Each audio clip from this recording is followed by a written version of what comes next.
नमस्कार, आप देख रहे हैं न्यूज इंडिया। मैं हूं आपके साथ रवीश और इस वक्त की बड़ी खबर आपको बता दें, थोड़ी देर में इस सदन की कार्रवाई शुरू होगी। आज भी इस सदन के हंगामेदार रहने के आसार हैं। तो बड़ी खबर आपको बता रहे हैं, थोड़ी देर में सदन की कार्रवाई शुरू होने वाली है। संसद की कार्रवाई शुरू होगी।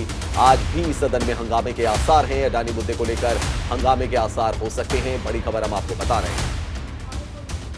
अडानी मुद्दे को लेकर आज भी हंगामे के आसार हैं। जैसा कि आप जानते हैं कि बजट सत्र के दूसरे फेज में काफी ज्यादा हंगामा देखने को मिला। 3 दिन की छुट्टी के बाद एक बार फिर से संसद आज शुरू होगी, लेकिन आशंका ऐसी जताई जा रही है कि आज भी संसद का जो सत्र है वो हंगामेदार हो सकता है। और हमने देखा था सेकंड फेज की शुरुआत से ही, जहां पर सत्ता पक्ष का कहना था कि राहुल गांधी को माफी मांगनी चाहिए। जिस तरीके के बयान उन्होंने कैम्ब्रिज यूनिवर्सिटी में दिए थे, उसके लिए राहुल को देश से माफी मांगनी चाहिए।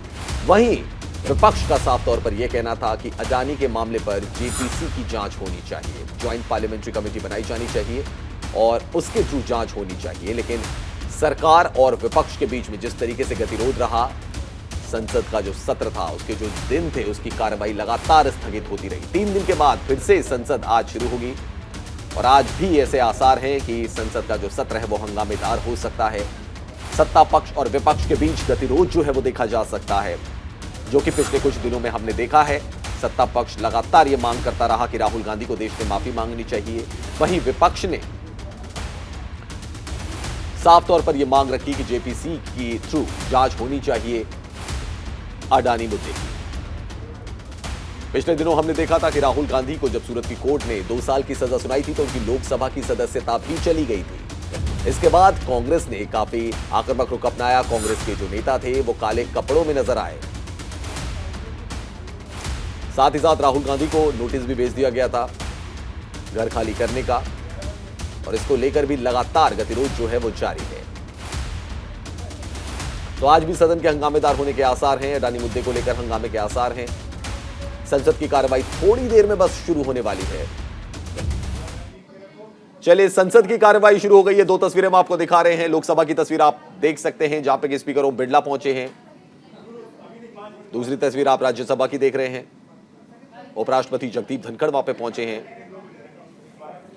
सबको नमस्कार करते हुए। दोनों तस्वीरें आपके सामने हैं। लोकसभा की भी तस्वीर हम आपको दिखा रहे हैं, राज्यसभा की भी हम आपको तस्वीरें दिखा रहे हैं। सबसे बड़ा सवाल यही है कि आज क्या संसद की कार्रवाई चलेगी? क्या आज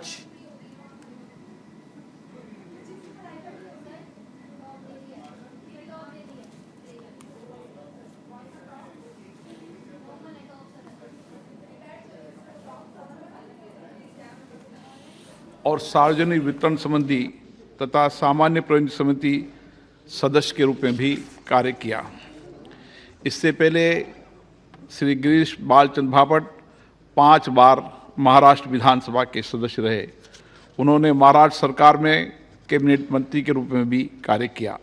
श्री गिरीश बालचंद भापट का निधन 72 वर्ष की आयु में 29 मार्च 2023 को पूना में हुआ।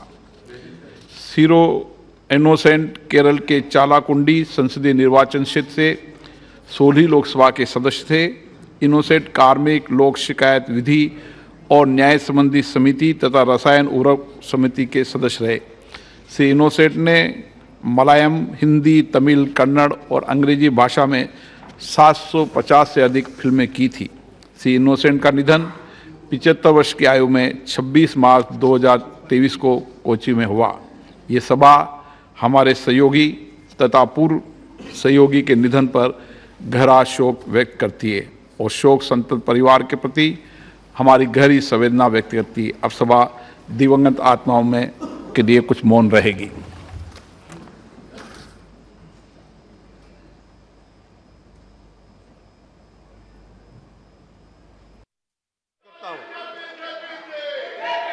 Report of the Department-related Parliamentary Standing Committee on External Affairs, Shri Prakash Javadekar, Shri Ashok Kumar Mittal,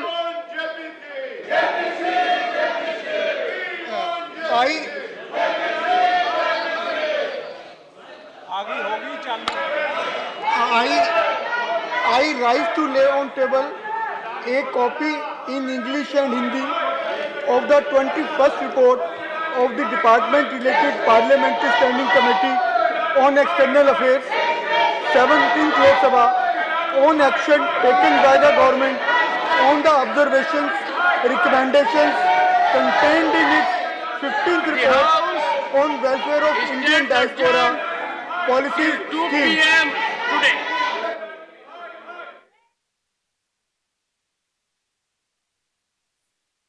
संसद की कार्रवाई को स्थगित कर दी गई थी। राज्यसभा की कार्रवाई भी स्थगित कर दी गई। राज्यसभा में देखने को मिला कि विपक्षी जो नेता थे वो एक स्वर में जेपीसी की मांग कर रहे थे, जिसको लेकर गतिरोध बढ़ गया और उसके बाद संसद की कार्रवाई को यानी कि राज्यसभा की कार्रवाई को स्थगित कर दिया गया। लोकसभा की कार्रवाई भी स्थगित हो गई है। दोपहर 2 बजे के लिए कार्रवाई स्थगित कर दी गई है।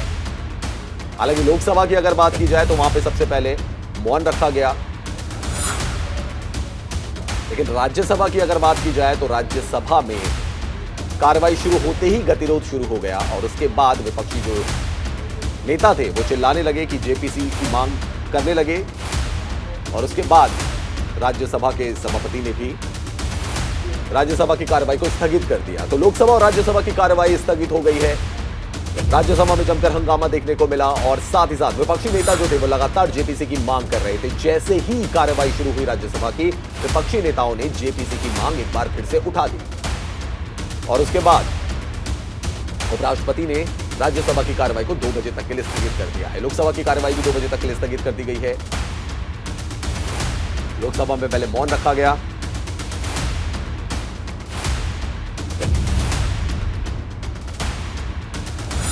तो एक बार फिर से संसद की कार्रवाई में गतिरोध देखने को मिला है। राज्यसभा में विपक्ष के जो नेता थे वो लगातार मांग कर रहे थे कि जेपीसी से जांच कराई जानी चाहिए अडानी मामले की, जिसको देखते हुए जो सभापति थे उन्होंने राज्यसभा की कार्रवाई को स्थगित कर दिया है 2 बजे के लिए।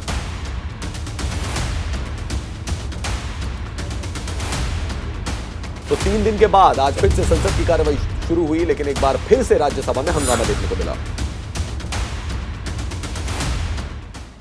इस बीच बड़ी खबर आपको बता रहे हैं राहुल गांधी से जुड़ी हुई। राहुल गांधी के घर पहुंची प्रियंका वाड्रा। राहुल गांधी आज सजा के खिलाफ अपील करेंगे। सूरत के सेशंस कोर्ट में अपील करेंगे राहुल गांधी। अब कोर्ट के निर्णय के ऊपर हम बहस नहीं कर सकते, लेकिन अन्याय के खिलाफ तो हम लड़ सकते हैं। तो हम लड़ रहे हैं सरकार के खिलाफ, और सरकार ने जो अदानी के घोटाले में फंसे हैं वो ये नहीं चाहते कि यहाँ पर जेपीसी बिठाए और जेपीसी के ओर से इसकी तनकायत यानी इंक्वायरी हो, वो नहीं चाहते।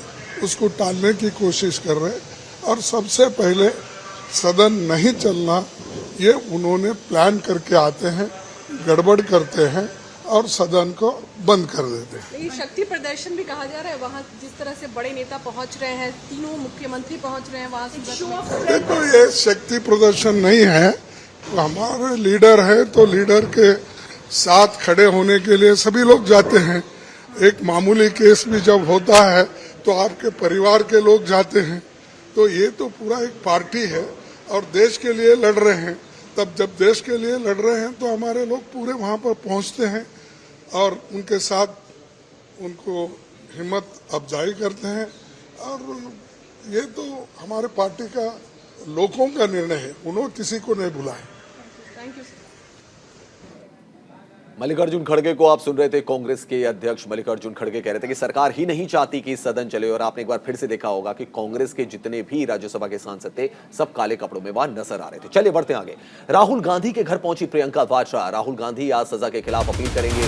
इससे पहले प्रियंका गांधी वाड्रा अपने भाई राहुल गांधी से मिलने पहुंची। सूरत के सेशंस कोर्ट में अपील करेंगे राहुल गांधी। मानहानि केस में सजा के खिलाफ अपील करेंगे राहुल गांधी। तो बड़ी खबर हम आपको बता रहे हैं, राहुल गांधी आज अपील करने जा रहे हैं सूरत के सेशंस कोर्ट में, जिसने उन्हें सजा सुनाई थी, 2 साल की सजा सुनाई थी, जिसके बाद राहुल गांधी की लोकसभा की जो सदस्यता थी वो चली गई थी। मकान खाली करने का भी उनको नोटिस थमा दिया गया था। इस बीच बड़ी खबर हम आपको बता रहे हैं कि राहुल गांधी के घर पहुंची हैं प्रियंका गांधी वाड्रा। तो राहुल गांधी आज सजा के खिलाफ अपील करने जा रहे हैं। गुजरात के सूरत के सेशंस कोर्ट में वो अपील करेंगे। राहुल गांधी को 2 साल की सजा सुनाई गई है मानहानि केस में।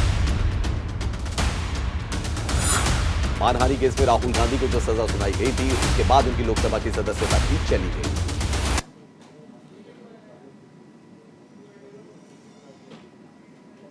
क्या है पूरा मामला, ये आपको बता देते हैं हम। 2019 में राहुल ने मोदी सरनेम पर टिप्पणी की थी। राहुल पर मोदी समुदाय की भावनाओं को ठेस पहुंचाने का आरोप है।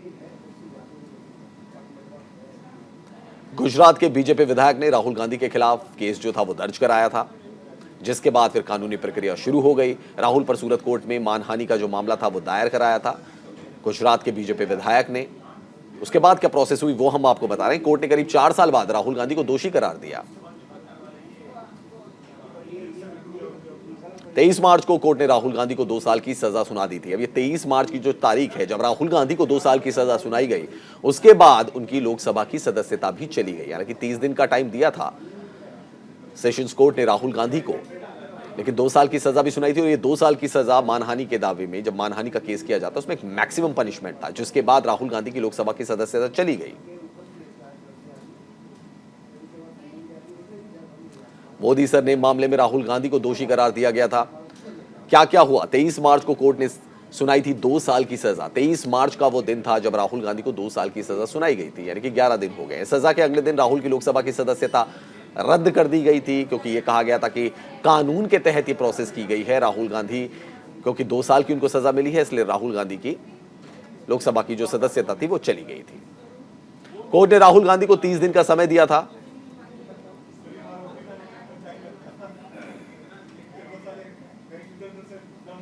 मानहानि केस में राहुल गांधी की याचिका, बीजेपी ने कांग्रेस पर हमला बोला है। बीजेपी प्रवक्ता संबित पात्रा ने कहा है कि राहुल अपील के नाम पर हुड़दंग करने सूरत जा रहे हैं, न्यायपालिका पर दबाव बनाने की कोशिश हो रही है। आज मीडिया के माध्यम से पता चला है और कल से यह न्यूज चल भी रहा है कि राहुल गांधी, उनके परिवार के लोग और कुछ मुख्यमंत्री जैसे अशोक गहलोत, भूपेश बघेल जी, उनके परिवार से प्रियंका वाड्रा, ये सारे लोग आज सूरत जा रहे हैं राहुल गांधी के साथ, और वहां पर अपील करने के नाम पर हुड़दंग करने वाले हैं। रास्ता रोको, नौटंकी करो, इस प्रकार का एक माहौल गुजरात में कांग्रेस पार्टी और राहुल गांधी जी का परिवार बनाने वाला है। कि क्या यह हकीकत नहीं है कि राहुल जी, आपने ओबीसी, अदर बैकवर्ड क्लास, जो हमारे पिछड़े वर्ग हैं, उस जाति में आने वाले हिंदुस्तान के तमाम लोगों के लिए आपने जाति सूचक शब्द का प्रयोग किया। उन्हें आप चोर कह के आपने उन्हें संबोधित किया, उन्हें गाली दी, उन्हें अपमानित किया। और देश के कानून के अंतर्गत जब केस चलता है तो स्वाभाविक रूप से आज ढोल नगाड़े के साथ, ताम झाम के साथ, अपने परिवार वालों के साथ और कुछ मुख्यमंत्रियों के साथ आप आज सूरत जा रहे हैं। क्या आप न्याय प्रक्रिया पर प्रेशर डालना चाहते हैं? क्या आप भारत के न्याय प्रणाली जो है, न्यायपालिका जो है, इंडियन जुडिशियरी, उसके ऊपर प्रेशर डालना चाहते हैं? आपको अपील करना था, यह तो एक लोकतांत्रिक अधिकार है। फॉरेन कंट्रीज में उनके एजेंट्स को फिट कर रखा है कि यहां से वक्तव्य जारी कराइए कि भारतवर्ष में डेमोक्रेसी खतरे में आ गया है। This is nothing other than Indira is India, India is Indira movement. Rahul is not India and India is not Rahul. ये राहुल गांधी पर्यायवाची शब्द है भारतवर्ष का, और भारतवर्ष मतलब राहुल गांधी और गांधी परिवार ये नहीं है। आप डिस्क्वालीफाई कानून के अंतर्गत हुए हैं, इसलिए आपके एजेंट जाके दूसरे देशों में जो बयान दे रहे हैं या दिलवा रहे हैं और उसका समर्थन कांग्रेस पार्टी भारतवर्ष से कर रही है, तो हम सवाल पूछते हैं, why this disdain, this dislike for Indian democracy? Bharat के डेमोक्रेसी और लोकतंत्र के खिलाफ इस प्रकार का वितृष्णा भाव क्यों है आपके मन में? कांग्रेस अध्यक्ष मल्लिकार्जुन खड़गे एक बार फिर बीजेपी पर जमकर बरसे। रामनवमी पर भड़की हिंसा को लेकर उन्होंने बीजेपी को निशाने पर लिया। क्या कुछ कहा, आइए आपको सुनवाते हैं। बीजेपी जब महसूस करती है कि वो कमजोर होते जा रही है, तब वो उन्होंने ऐसे दंगे कर दे देते हैं और लोगों को पोलराइज करने के लिए, यानी अपना ये काम करते हैं। ये तो बीजेपी का ही काम है।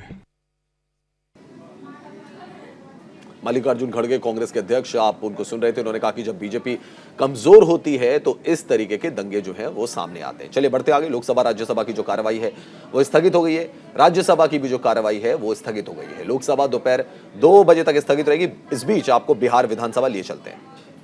सासाराम में जो दंगा कराया गया है, कुछ खास लोगों का प्लानिंग के साथ ये काम कराया गया है। ना वहां के कोई हिंदू किया है, ना मुसलमान किया है। और ये दंगाई लोग जो व्यवसायियों के दुश्मन है, पैसों के दुश्मन है, लोग कहते हैं कि हम स्थान ग्रहण कीजिए, उसकी जांच कराया जाए। माननीय सदस्य शाहीन साहब।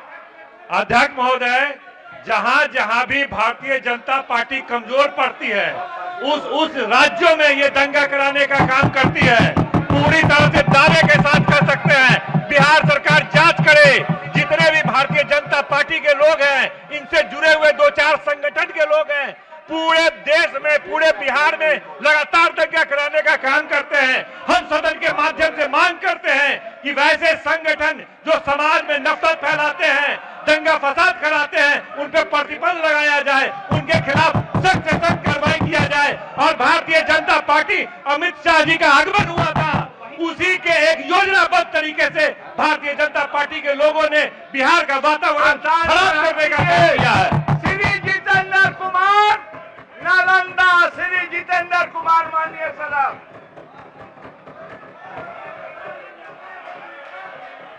महोदय बोल लीजिए। जो भी किया गया है, 1 मिनट में, एक भाजपा का सोची समझी साजिश है और इसमें न हिंदू का कोई मसला है, न मुस्लिम का। ये सब सुनियोजित तरीके से किया गया है और ये बौखलाए हुए हैं, ये बौखलाए हुए हैं, परेशान हैं कि इनका जनमत घट रहा है और बेचैन होकर इस घटना को अंजाम देते हैं।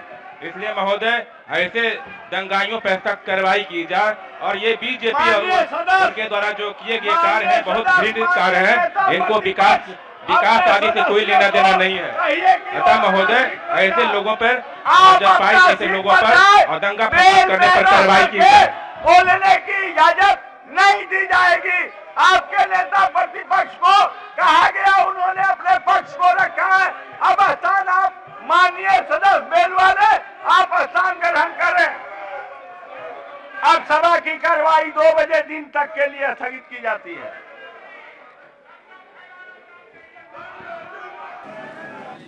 तो बिहार विधानसभा की जो कार्रवाई है वो भी 2 बजे तक के लिए स्थगित हो गई है। जैसा कि आप जानते हैं कि बिहार में सासाराम की अगर बात की जाए, वहां पर हिंसक झड़प देखने को मिली थी, जिसके बाद विधानसभा की जो कार्रवाई है उसको 2 बजे तक के लिए स्थगित कर दिया गया है। सत्ता पक्ष और विपक्ष के बीच जमकर वहां पर गतिरोध देखने को मिल रहा है। बात अब झारखंड की करते हैं। झारखंड के साहिबगंज में फिर बवाल हुआ। हनुमान जी की मूर्ति को नुकसान पहुंचाने पर हंगामा हो गया। बजरंग दल के कार्यकर्ताओं ने यहां पर जमकर प्रदर्शन किया। पुलिस ने कार्यकर्ताओं पर लाठीचार्ज भी किया। तो बड़ी खबर आपको बता रहे हैं, झारखंड से ये बड़ी खबर है।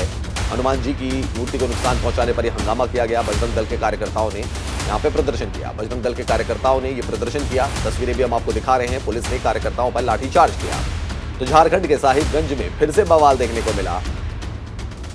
हनुमान जी की मूर्ति को नुकसान पहुंचाने पर जमकर हंगामा हुआ। हनुमान जी की मूर्ति को नुकसान पहुंचाने पर जमकर हंगामा देखने को मिला। पुलिस ने कार्यकर्ताओं पर लाठीचार्ज भी किया। बजरंग दल के कार्यकर्ताओं ने यहां पर जमकर प्रदर्शन किया, जिसकी तस्वीरें भी हम आपको दिखा रहे हैं। झारखंड के साहिबगंज की यह घटना है जहां पर की बवाल हो गया।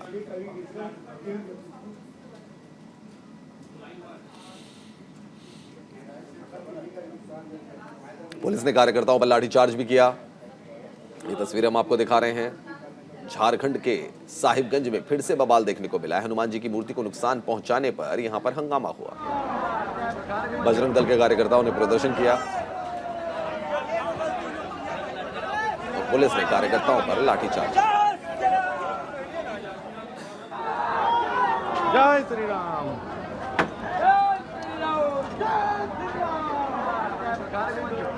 तो बजरंग दल के कार्यकर्ताओं ने जमकर यहां पे प्रदर्शन किया। ये तस्वीरें हम आपको दिखा रहे हैं। झारखंड के साहिबगंज की ये तस्वीरें हैं जहां पे हनुमान जी की मूर्ति को नुकसान पहुंचाए जाने को लेकर बजरंग दल के कार्यकर्ता विरोध प्रदर्शन में उतर आए। ये तस्वीरें भी आप देख सकते हैं। बजरंग दल के कार्यकर्ताओं ने जमकर नारेबाजी की। बाद में पुलिस ने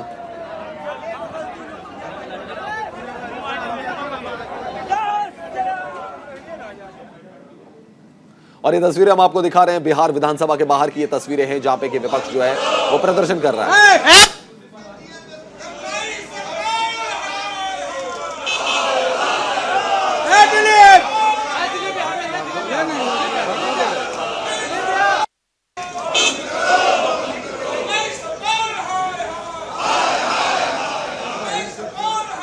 जहां पर कि भारतीय जनता पार्टी के विधायक प्रदर्शन कर रहे हैं, हाथों में उन्होंने तख्तियां भी ली हुई है, हाथों में उन्होंने पोस्टर भी लिए हुए हैं। तो ये तस्वीरें आप देख सकते हैं, इसमें लिखा हुआ है कि तुष्टीकरण की राजनीति बंद होनी चाहिए, पत्थरबाजी बंद होनी चाहिए। तो विपक्ष के जो विधायक हैं यानी कि बीजेपी के जो विधायक हैं उन्होंने मोर्चा खोल दिया यहां पर महागठबंधन की सरकार के खिलाफ, नीतीश कुमार की सरकार के खिलाफ। जमकर नारेबाजी हो रही है। बिहार विधानसभा के बाहर की ये तस्वीरें हैं जहां पर जमकर नारेबाजी हो रही है। बीजेपी के विधायकों ने पोस्टर हाथ में लिए हुए हैं। मांग यही है कि रद्दी मुख्यमंत्री गद्दी छोड़ो, रद्दी मुख्यमंत्री गद्दी छोड़ो। बिहार शरीफ सासाराम में जो दंगा करा रहे हैं उसको बंद करो, बंद करो, बंद करो।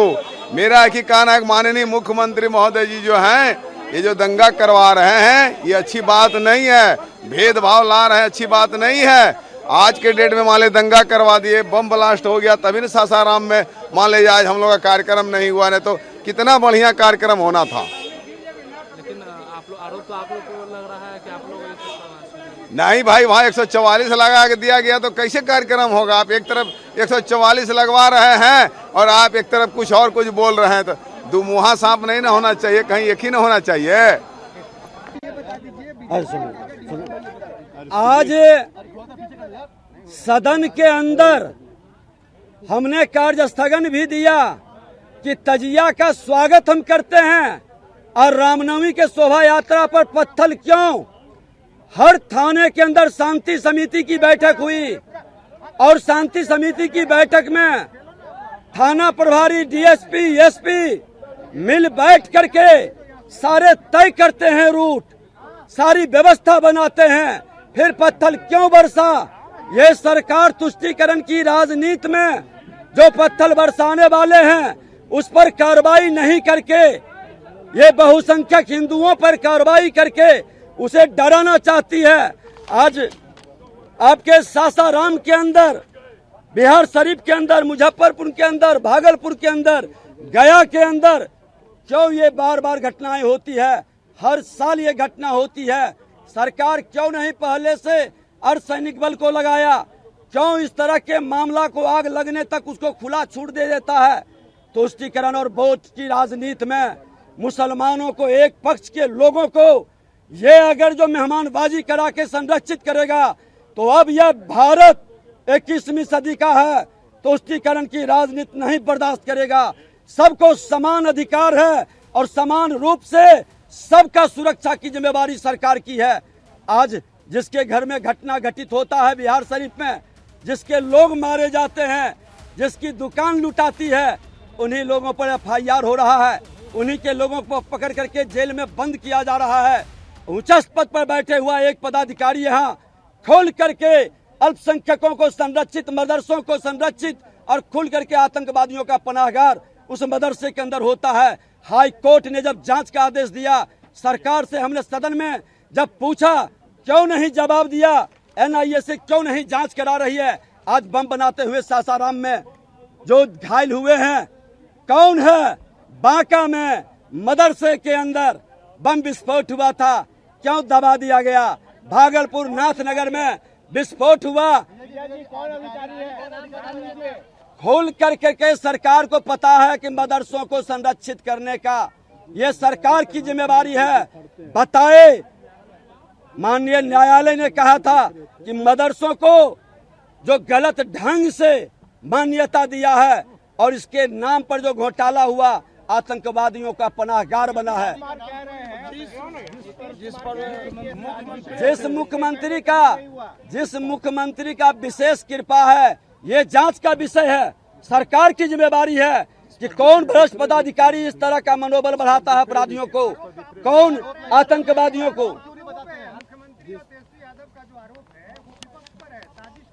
सरकार में बैठने का क्या अधिकार है, शर्म लगनी चाहिए इससे लोगों को। वो जांच कराए, गृह मंत्री हैं, शोभा यात्रा निकलता है, शांति समिति की बैठक होती है। तो इस खास पेशकश में इतना ही। देश और दुनिया की बाकी खबरों के लिए देखते रहिए न्यूज़ इंडिया।